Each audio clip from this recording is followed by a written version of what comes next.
ഡൽഹിയിലെ സാധാരണ തൊഴിലാളികളുടെ കൂലി കേട്ടാൽ ആർക്കാണെങ്കിലും ആശ്ചര്യം തോന്നാം. പ്രത്യേകിച്ച് നമ്മൾ മലയാളികൾക്ക്. ഡൽഹിയിലെ സാധാരണ തൊഴിലാളികളുടെ കൂലി കണ്ടറിഞ്ഞൊരു ദിവസമായിരുന്നു കടന്നുപോയത്.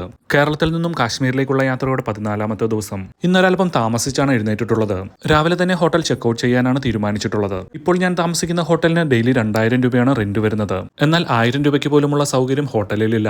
ലഗേജ് എല്ലാം എടുത്ത് പുതിയതായി ബുക്ക് ചെയ്തിട്ടുള്ള ഹോട്ടലിലെത്തി ചെക്ക് ഇൻ നടപടികളെല്ലാം പൂർത്തിയാക്കി റൂമിലേക്ക്. ഇവിടെയും 2000 രൂപ തന്നെയാണ് റെന്റ് വരുന്നത്. എന്നാൽ സൗകര്യങ്ങൾ കൂടുതൽ ഉണ്ട് താനും. ലഗേജ് എല്ലാം എടുത്ത് റൂമിൽ വെച്ച് ഡൽഹിയിലെ സാധാരണക്കാരുടെ ജീവിതം കണ്ടറിയാനായി ഇറങ്ങി. വണ്ടിയിൽ നല്ലതുപോലെ ചെളിയടിച്ചിട്ടുണ്ട്.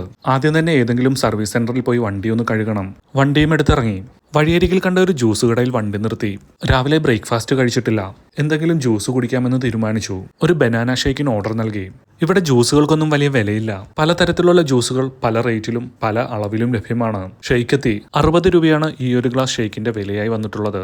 ഇന്ദിരാഗാന്ധി എയർപോർട്ടിന് അടുത്തായതുകൊണ്ട് തന്നെ ഹോട്ടലുകളുടെ ഒരു ഏരിയ തന്നെയാണ് ഇവിടം. മഹിപാൽപൂർ എന്നാണ് സ്ഥലത്തിന്റെ പേര്. തലസ്ഥാന നഗരത്തിന്റെ ഹൃദയഭാഗമാണെങ്കിലും അതിന്റെ പകിട്ടൊന്നും ഇവിടെ കാണാനില്ല. അടുത്തുള്ള സർവീസ് സെന്ററിന്റെ അഡ്രസ്സും മാപ്പിൽ സെറ്റ് ചെയ്ത് യാത്ര തുടർന്നു. ദില്ലിയിലെ സാധാരണക്കാർ താമസിക്കുന്ന ഏരിയയാണ്. ഈ കാണുന്ന ബിൽഡിങ്ങുകളിലെല്ലാം നിരവധി കുടുംബങ്ങളാവും താമസമുണ്ടാവുക. 1-2 മുറികളുള്ള കൊച്ചു ഫ്ളാറ്റുകളാണെല്ലാം. ഏതോ ഗല്ലികളിൽ കൂടിയാണ് മാപ്പ് എന്നെ കൊണ്ടുപോകുന്നത്. ഒടുവിൽ സർവീസ് സെന്ററിലെത്തി. സർവീസ് സെന്ററിൽ വലിയ തിരക്കൊന്നുമില്ല. ബൈക്ക് കഴുകാനുള്ള കൂലി കേട്ടപ്പോഴാണ് ഞെട്ടിപ്പോയത്. സാധാരണ വെള്ളമൊഴിച്ച് വാഷ് ചെയ്യുന്നതിന് 70 രൂപ, ഷാമ്പു ഇട്ട് ഫോം വാഷ് ചെയ്യുന്നതിന് 100 രൂപ മാത്രം. സാധാരണ നാട്ടിലാണെങ്കിൽ ഫോം വാഷ് ചെയ്യുന്നതിന് 200-300 രൂപയൊക്കെയാണ് റേറ്റ് വരുന്നത്. റേറ്റ് കുറവ് പറഞ്ഞപ്പോൾ ഞാൻ ഓർത്തത് എന്തെങ്കിലും കാട്ടിക്കൂട്ടി വെക്കുമെന്നാണ്. എന്നാൽ വണ്ടി കഴുകാൻ തുടങ്ങിയപ്പോഴാണ് മനസ്സിലായത് വെറുതെ കാട്ടിക്കൂട്ടലുകൾ മാത്രമല്ല, നല്ല വൃത്തിയായി തന്നെയാണ് വണ്ടി കഴുകുന്നത്. ഇന്ദിരാഗാന്ധി എയർപോർട്ടിനടുത്താണ് ഞാനിപ്പോൾ നിൽക്കുന്നത്. അതുകൊണ്ട് തന്നെ തലയ്ക്ക് മുകളിൽ കൂടിയാണ് വിമാനങ്ങളെല്ലാം പോകുന്നത്. വണ്ടി നല്ല വൃത്തിക്ക് കഴുകി തുടച്ച് ടയറിൽ പോളിഷും ഇട്ടാണ് തന്നിട്ടുള്ളത്. വണ്ടി കഴുകി വാങ്ങി യാത്ര തുടർന്നു. ഉത്തർപ്രദേശിലെ നോയിഡ എന്ന് പറയുന്ന സ്ഥലം മാപ്പിൽ സെറ്റ് ചെയ്ത് യാത്ര തുടർന്നു. മാപ്പ് കുഴപ്പത്തിലാക്കുമോ എന്ന് ചെറിയൊരു ആശങ്കയുണ്ട്. കാരണം ഏതൊക്കെയോ ഗലികൾക്കുള്ളിലൂടെയാണ് കൊണ്ടുപോകുന്നത്. ഒരു തലസ്ഥാന നഗരത്തിലെ കാഴ്ചകളാണ് ഈ കാണുന്നതെന്ന് വിശ്വസിക്കാൻ സാധിക്കുന്നില്ല. ദില്ലിയിലെ തികച്ചും സാധാരണക്കാർ താമസിക്കുന്ന പ്രദേശങ്ങളാണ്.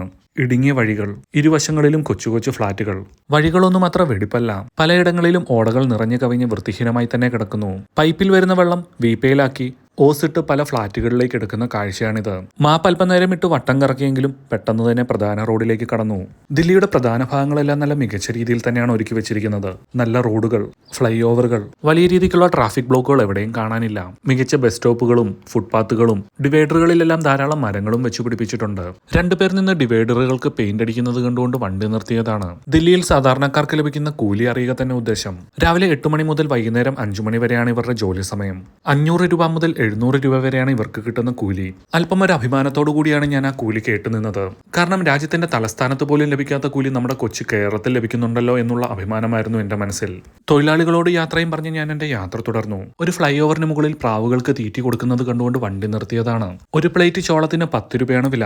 ഒരു പ്ലേറ്റ് ചോളം വാങ്ങി. പ്രാവുകൾ കയ്യിൽ വന്നിരിക്കുമെന്ന് കരുതിയാണ് കയ്യിൽ ചോളവും വെച്ച് കൈ നീട്ടിയത്. പ്രാവുകളുണ്ടോ വന്നിരിക്കുന്നു. കൂടെ ആരും ഇല്ലാതിരുന്നത് നന്നായി. അല്ലെങ്കിൽ വെറുതെ നിന്ന് ചമ്മണ്ടി വന്നേനെ. ഞാൻ എന്റെ യാത്ര തുടർന്നു. ഉച്ച കഴിഞ്ഞതോടെ ഡൽഹി UP അതിർത്തിയിലെത്തി. ഉത്തർപ്രദേശിലെ ഏറ്റവും വികസിതമായ പ്രദേശമായ നോയിഡ എന്ന് പറയുന്ന സ്ഥലത്തൂടിയാണ് ഇനിയുള്ള യാത്ര. മികച്ച റോഡുകളാണ് നോയിഡയിലേക്ക് കയറിയപ്പോൾ തന്നെ കാണാനുള്ളത്. UPയിൽ ഏറ്റവും കൂടുതൽ നിക്ഷേപവും ഏറ്റവും കൂടുതൽ വികസനവും നടക്കുന്ന ഒരു പ്രദേശമാണ് ഇവിടം. അതിന്റെ പൊലിമ കാണാനുമുണ്ട്. വഴിയരികിൽ ഒരു പബ്ലിക് ടോയ്ലറ്റ് കണ്ടുകൊണ്ട് വണ്ടി നിർത്തിയതാണ്. ഫ്രീ ടോയ്ലറ്റ് ആണ്. അകത്തെ അവസ്ഥ എന്താണെന്ന് അറിയാനായി കയറി നോക്കാൻ തന്നെ തീരുമാനിച്ചു. സൗകര്യങ്ങളെല്ലാമുള്ള ടോയ്ലറ്റ് ആണ്. മികച്ച വൃത്തിയെന്നോ വൃത്തിഹീനമെന്നോ പറയാൻ സാധിക്കില്ല. എങ്കിലും ഒരു ആവറേജ് തന്നെ. ശുചീകരണങ്ങളെല്ലാം മുറക്കി നടക്കുന്ന ടോയ്ലറ്റ് ആണെന്ന് കാണുമ്പോൾ തന്നെ അറിയാം. ടോയ്ലറ്റിനടുത്ത് തന്നെ ബസ് സ്റ്റോപ്പുകളുമുണ്ട്. വലിയ ബസ് സ്റ്റോപ്പുകളാണ്. റോഡുകൾ നല്ല മികച്ച രീതിയിൽ തന്നെയാണ് പരിപാലിച്ചു പോരുന്നത്. വലിയ കെട്ടിടങ്ങളുടെ പണികൾ അങ്ങിങ്ങായി നടക്കുന്നു. നിരവധി ഓഫീസ് സമുച്ചയങ്ങളും ഈ പ്രദേശങ്ങളിൽ കാണാനുണ്ട്. പ്രധാന ഹൈവേ വിട്ട് ഇടറോഡിലേക്ക് ഇറങ്ങി. വഴിയരികിൽ കണ്ടതാണ് ഈ സൈക്കിൾ ഡോക്കിംഗ് സ്റ്റേഷനാണ്. ഇവിടെ നിന്നും സൈക്കിൾ വാടകയ്ക്കെടുത്ത് വേണമെങ്കിൽ നഗരം കറങ്ങാൻ സാധിക്കും. വഴിയിൽ കണ്ടതാണ്. വിളവെടുത്തു കൊണ്ടുപോകുന്ന വഴിയാണെന്ന് തോന്നുന്നു. കോളിഫ്ലവർ ആണ്. അല്പം കൗതുകം തോന്നുന്ന വണ്ടിയിലാണ് കൊണ്ടുപോകുന്നത്. ബൈക്കിന്റെ പുറകുവശം കട്ട് ചെയ്ത് ചരക്ക് നീക്കത്തിന് ഉതകുന്ന തരത്തിൽ മോഡിഫൈ ചെയ്തെടുത്ത വണ്ടിയാണ്. ഈ കോളിഫ്ലവറുകൾ എങ്ങോട്ടാണ് കൊണ്ടുപോകുന്നതെന്നറിയാൻ വെറുതെ വണ്ടിയെ ഒന്ന് ഫോളോ ചെയ്തതാണ്. എത്തിപ്പെട്ടതാവട്ടെ ഒരു ഗ്രാമീണ ചന്തയിലും. വികസിച്ചുകൊണ്ടിരിക്കുന്ന UPയുടെ മറ്റൊരു മുഖമാണിത്. നഗരത്തിൽ വികസനം വലിയ രീതിക്ക് നടക്കുന്നുണ്ടെങ്കിലും ഗ്രാമീണ ചന്തകൾ ഇവിടെ ഇപ്പോഴും സജീവമാണ്. ചന്തയിൽ ഉപ്പ് തൊട്ട് കർപ്പൂരം വരെ ലഭ്യമാണ്. വാച്ചുകളും ബെൽറ്റുകളും തുണിത്തരങ്ങളും ബാഗുകളും ഷൂസുകളും എല്ലാം ഒരു വശത്ത്. നമ്മുടെ നാട്ടിലെ ചെരുപ്പ് കടയിൽ പോലും ഇല്ലാത്തത്ര കളക്ഷൻ ഈ ചെറിയൊരു സ്റ്റാളിൽ തന്നെയുണ്ട്. ഫോണിന്റെ കവറുകളും സ്ക്രീൻ ഗാർഡുകളും വിൽക്കുന്നിടമാണ് ഇവിടം. അച്ചാറുകളാണ് ഈ ട്രൈസൈക്കിളിൽ വിൽക്കുന്നത്. പലതരത്തിലുള്ള അച്ചാറുകൾ, മുമ്പ് എവിടെയും കണ്ടിട്ട് പോലും ഇല്ലാത്തത്ര വെറൈറ്റികൾ. ഒന്നിനും വലിയ വിലയില്ലെന്നുള്ളതാണ് ഏറ്റവും വലിയ കൗതുകം. 1/4 കിലോ അച്ചാറിനൊക്കെ 30 രൂപ മാത്രമാണ് വില. പാത്രങ്ങളും കരിമ്പിൻ ജ്യൂസും എല്ലാം ഉണ്ട് മാർക്കറ്റിൽ. കരിമ്പിൻ ജ്യൂസിന് ചെറിയ ഗ്ലാസിന് 10 രൂപ, വലിയ ഗ്ലാസിന് 20 രൂപ. തുണികൾക്ക് ഒരു പ്രത്യേക ഏരിയ തന്നെയുണ്ട്. പച്ചക്കറികൾക്ക് മറ്റൊരു ഏരിയ. ഇവിടെ ഇതാ മസാല ഐറ്റംസ് ആണ് വിൽക്കുന്നത്. ഒരു വീട്ടിലേക്ക് വേണ്ട എല്ലാ സാധനങ്ങളും ഈ മാർക്കറ്റിൽ ലഭ്യമാണ്. എന്തിനേറെ പറയുന്നു, നട്ട്സും സീഡ്സും വരെ ഇവിടെ ലഭ്യമാണ്. മാർക്കറ്റിലെ കാഴ്ചകൾ കണ്ടു നടന്ന് സമയം പോയതറിഞ്ഞില്ല. വൈകുന്നേരത്തോടടുത്തിരിക്കുന്നു. ഹോട്ടലിലേക്ക് തിരിക്കാമെന്ന് തീരുമാനിച്ചു. നല്ലതുപോലെ വിശപ്പ് തോന്നിയപ്പോഴാണ് ഒരു കാര്യം ഓർത്തത്. ഇന്നത്തെ ദിവസം ഞാൻ ഒന്നും കഴിച്ചിട്ടില്ല ഇതുവരെ. ആകെ കുടിച്ചത് ഒരു ഷെയ്ക്ക് മാത്രമാണ്. സത്യം പറഞ്ഞാൽ ഭക്ഷണം കഴിക്കുന്ന കാര്യം മറന്നുപോയത് തന്നെയാണ്. ഓൺലൈനിൽ ഹോട്ടലിലേക്ക് ഒരു പിസ്സ ഓർഡർ നൽകി ഹോട്ടലിലേക്ക് തിരിച്ചു. ഞാൻ ഹോട്ടലിൽ തിരിച്ചെത്തുമ്പോഴേക്കും പിസ്സ അവിടെ എത്തിയേക്കുമെന്നാണ് പ്രതീക്ഷിക്കുന്നത്. വൈകുന്നേരമായതോടെ നോയിഡ കൂടുതൽ ഭംഗിയായിരിക്കുന്നു. നമ്മൾ ഇന്ന് കണ്ടത് യുപിയിലെ നോയിഡയുടെ വികസിത പ്രദേശങ്ങൾ മാത്രമാണ്. എന്നാൽ നാളെ കാണാൻ പോകുന്നത് നോയിഡയുടെ മറ്റൊരു മുഖമാണ്. തികച്ചും സാധാരണക്കാരുടെ ജീവിതം. 7:30 ഹോട്ടലിൽ തിരിച്ചെത്തി. അപ്പോഴേക്കും പിസയും എത്തിയിരുന്നു. എനിക്ക് ഇന്നാകെ മൊത്തം ചെലവായ തുക 2450 രൂപ.